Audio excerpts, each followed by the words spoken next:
British মানেতো যেতিয়াৰ পৰা জন্ম হ'ল আমাক ছাৰপ্ৰাইজ মানে দিয়ে আছে এটাৰ পিছত এটা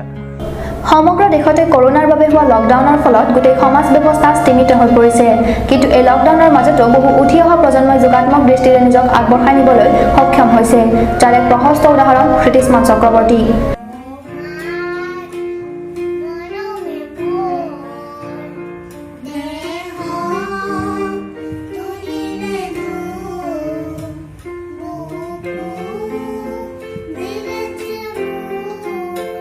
নাজিৰাস্থিত ONGC অসম সম্পদৰ আৱাসিক এলেকাৰ এক প্ৰতিভা সম্পন্ন কণমানি শিশুৱে নিজৰ সুৰীয়া কণ্ঠৰ যাদুৰে ইণ্ডিয়ান বুক অফ ৰেকৰ্ডছত নিজৰ নাম অন্তৰ্ভুক্ত কৰিবলৈ সক্ষম হৈছে এই শিশুটিৰ অন্য এক বিশেষত্ব আছে যে তেওঁ 5টা ভাষাত গান গাব পাৰে আৰু 60টাকৈ অধিক গানৰ লিৰিক্স তেওঁৰ মুখস্থ আছে এই ব্যতিক্ৰমী প্ৰতিভাৰ বাবে শিশুটিয়ে ইণ্ডিয়ান বুক অফ ৰেকৰ্ডছত নাম অন্তৰ্ভুক্ত কৰিবলৈ সক্ষম হৈছে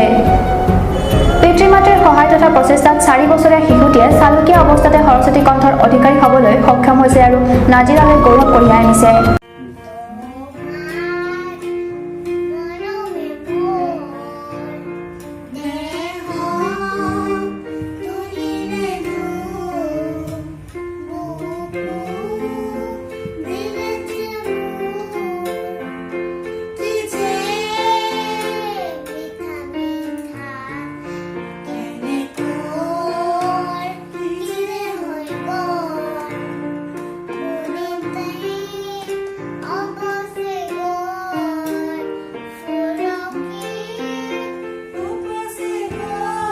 শিশুটিয়ে পৰিৱেশন কৰা গীতবোৰে ছ'চিয়েল মিডিয়াত যথেষ্ট জনপ্ৰিয়তা অৰ্জন কৰিবলৈ সক্ষম হৈছে আনকি বলিউডৰ জনপ্ৰিয় গায়ক স্থান সুনিধি চৌহানৰ দৰে ব্যক্তিয়ে এই শিশুটিৰ প্ৰতিভা থ্যাংক ইউ আমি খুব প্ৰাউড ফিল কৰি আছোঁ বৰ্তমান আমাৰ কাৰণে বহুত এটা ডাঙৰ achievement as a parent we are very happy কি ক'ম আমাৰ কাৰণে কোনো ভাষা নাই আৰু উই আৰ স্পীচলেছ